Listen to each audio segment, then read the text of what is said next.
How's it going, you mateys? I am back with a new episode of the Weekly Comic Pull, where I talk about the comic books I pulled this week.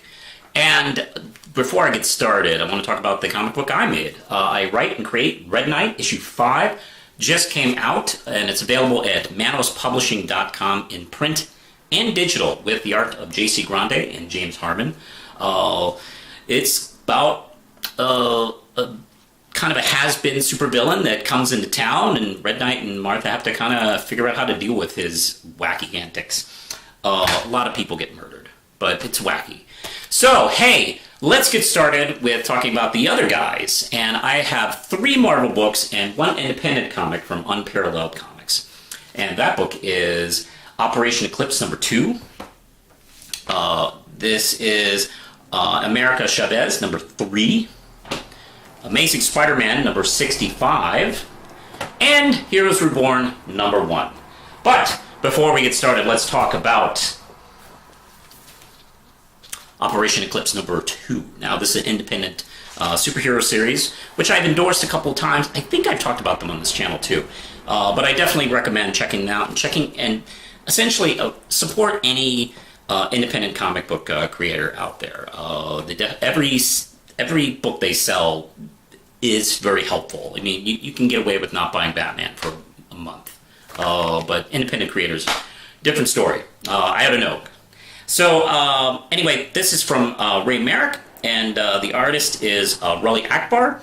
Now, Eclipse is this young superhero. He's doing his best to take out the power structure, the evil underworld of St. Louis. And it's not going too well for him in this at the beginning of this issue, because he's kind of attacked by 2 random thugs who were paid for by this mysterious, creepy Peter Parker type guy who calls himself the Entrepreneur, and he escapes before he's able to get a hold of him. And he's also being followed by this other costume character called Stinger. And I gotta credit the art here, because I didn't see this until I gave it a second read, because he mentions, oh hey, this character's following me around and stuff like that, and I'm trying to figure out what she's doing.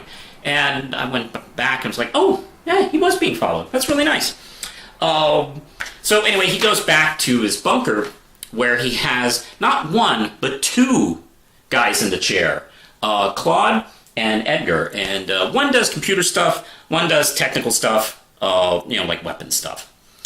And, they're kind of filling each other in on what's going on, and there's these, kind of like a crime boss who is a legitimate businessman named Santiago, and he is working with several guys who kind of in the power structure of St. Louis. One of this guy is Blade Brown, and the other guy actually is trying to get out of the business. Like, his dad's dying, who had been with him, and he's gonna buy his share out and get out while he can, and that usually doesn't speak well to his future. I don't know. We'll see what happens. But Blade's like, hey, this is going to be great. And he runs into our hero Eclipse in his regular identity, and they apparently are friends.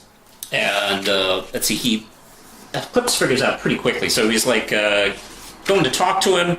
And that's where he runs into Edge, the villain from the previous issue. We get this really cool fight sequence where he runs into all his henchmen, and before he's taken out and thoroughly defeated and murdered and dead forever, because this is an independent book, you can actually be dead forever.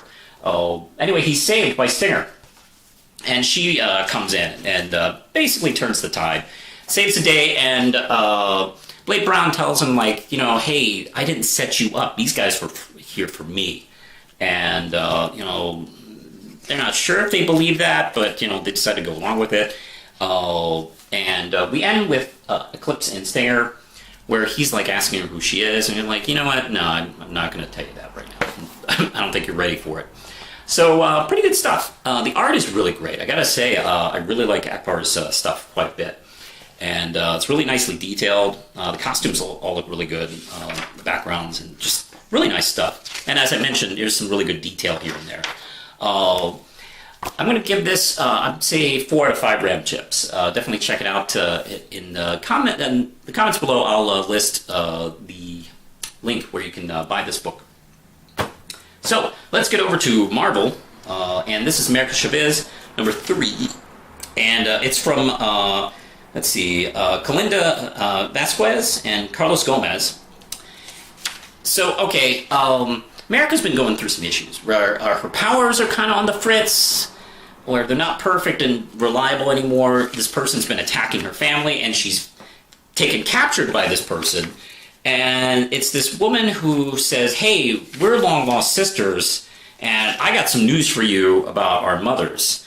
And she goes into like the story where we're told through flashback about how the whole story about how their moms lived in this parallel dimension that's kind of a utopia that was destroyed. They said her was kind of a lie, and it was really an island, an experiment, and it was all falsified for her. Of course, she kind of doesn't buy this, and we're led to believe we're actually not really given like a confirmation if this is true or not, but we're getting closer and closer to the truth, where we get a big reveal at the end. Very nice work. The art's gorgeous. This is the first. I did buy a couple issues of the previous America series, which I didn't think really. It was a nice attempt, but I don't think it really went anywhere. This one is really strong. I like this one quite a bit. I'm going to give this one, I'm going to say 5 out of 5 round chips. Good issue, definitely worth checking out. Now we go to Amazing Spider-Man, and that's by Nick Spencer, and let's see, Federico Vincentini is doing the art. Now I gotta say, I know we talked a lot about who is Kindred and all that Kindred stuff and the mystery and all that, but I gotta tell you, the drama going on with his roommates, I think has been my favorite part of the Nick Spencer run. It's been, because we got this crap going on between Boomerang versus Kingpin, and at the same time, his other roommate is dating the Beetle, and she is the daughter of Tombstone, who is arch enemies with Robbie Robinson over at the Bugle, who is his father, and they've been kidnapped by, let's see, I think it's Crime Master and Madame Mask, in this attempt to, like, I don't know, get everyone involved, and of course that doesn't go over well. Spidey is racing to the scene as fast as he can, but he's actually beaten by the Syndicate, which is a nice surprise. Beetle's team of female supervillains who have been popping in and out of the Nick Spencer run. This was great, and of course it turns into an all-out brawl when Spidey shows up, and I really dig seeing this team up of Spider-Man and the Syndicate fighting to save their friends. Oh, Madame Mask, by the way, is always like a fun villain to throw in there. We're really going into an interesting direction with these characters. Like, what is going on with these two star-crossed lovers? And like, is Beetle, by the way, felt pretty betrayed by Madame Mask because she was like a big fan of hers, and this was kind of like feeling like, kind of like stabbed in the back. Like, oh, wow, wait, you mean you could do evil stuff to me? That's not good. I like me. So I don't know. Maybe we might be heading towards some sort of redemption with Beetle. I don't know. But this is really fun. The art's gorgeous. And, I dug this one a lot. It's a nice kind of like peppy, like very like fast-paced storyline. I'm going to give this 5 out of 5 Ram Chips. Am I at the end already? I'm at Heroes Reborn, the big event book that came out this week, and it is from Jason Aaron and Ed McGuinness. Now, this is spinning out of the Avengers, which I have not been reading for about maybe 2 years. So, to be honest, like, I don't have too much idea of what Jason Aaron has been building up to. I do know the last I read of it, Blade had joined the team, and Coulson, working with the U.S. government, has been building up his own team of the Squadron Supreme as a countermeasure to the more international version of the Avengers, because Black Panther is the leader of this round of the Avengers, and he's like the leader of another country. He's not American, so that makes Coulson and some members of the U.S. government kind of mad. Like, wait, the Avengers doesn't work for us anymore, although they never did. But wait, we feel less in control of them now. So it looks like there's been some sort of like strange cosmic thing that's happened where Blade wakes up and the Avengers somehow doesn't exist. They've been one more day away. They've been Crisis of Infinite Earths away. He's like tracking some of the other members of the Avengers, like Robbie Reyes is just a guy on a bicycle. Carol Danvers never became Captain Marvel. She's still an Air Force pilot. Let's see, like She-Hulk is just a lawyer. The original Hulk has been sent off to the negative zone by the Squadron. All while we're getting like this cool kind of like look into how the Squadron works. We got these awesome, beautiful splash pages of the team fighting new, different versions of the Marvel villains by Ed McGuinness. Good Lord, I love Ed McGuinness's work. We got Red Skull combined with Venom. We got Doctor Doom combined with the Juggernaut. And the Doom seems to be like not the main villain of Reed Richards anymore. He's their main villain. And Tony Stark is just kind of like a corporate douchebag billionaire. Because the thing that turned him into Iron Man didn't happen, so he never had that change of heart. Scarlet Witch is actually still terrible. I think there's a mention of Black Widow being still evil. The people that were like changed and reformed by the Avengers didn't. And of course, like Thanos shows up again, being Thanos. So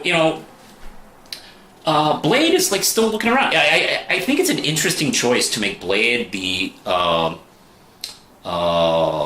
reader point of view character in this situation, because he's not usually he's that creepy cool guy over there. He's not our representation, but I really like this because he's still trying to figure out what's going on. He even joins Nighthawk in a fight because he needs to figure out, like, is he crazy? The Avengers really never existed, and he's able to kind of tell, like, during their exchange, like, no, something's off, something's weird. And he goes to search for none other than Captain America, who never got thawed out. Really fun, gorgeous art.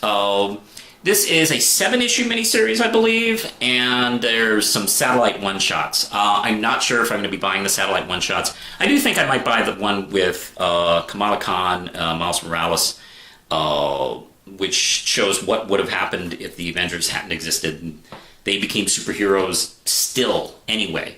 Not too bad. I like this one a lot. It's a good start. Even though I haven't really been keeping up with the Avengers, this was kind of not difficult to jump into. So I'm going to give it 5 out of 5 Ram Chips. Gorgeous art, fun writing, and I liked it quite a bit. So that's what I picked up this week, and we'll talk about what I picked up next week. That's pretty much how the system works. So, hey, let me know in the comments below if you checked out any of these books. Is there a book you're reading that I should read? Let me know. And I'll see if I can afford it. So that's what I'll do. You can like, subscribe, hit the notification bell for all things Manos. You can find me at Twitter, Facebook, Tumblr, I'm on Instagram. You can find me on TikTok. And Red Knight is available at Manos Publishing, print and digital. You can see what I do when I write comics. So that's it for now. Push the button, Lindsay.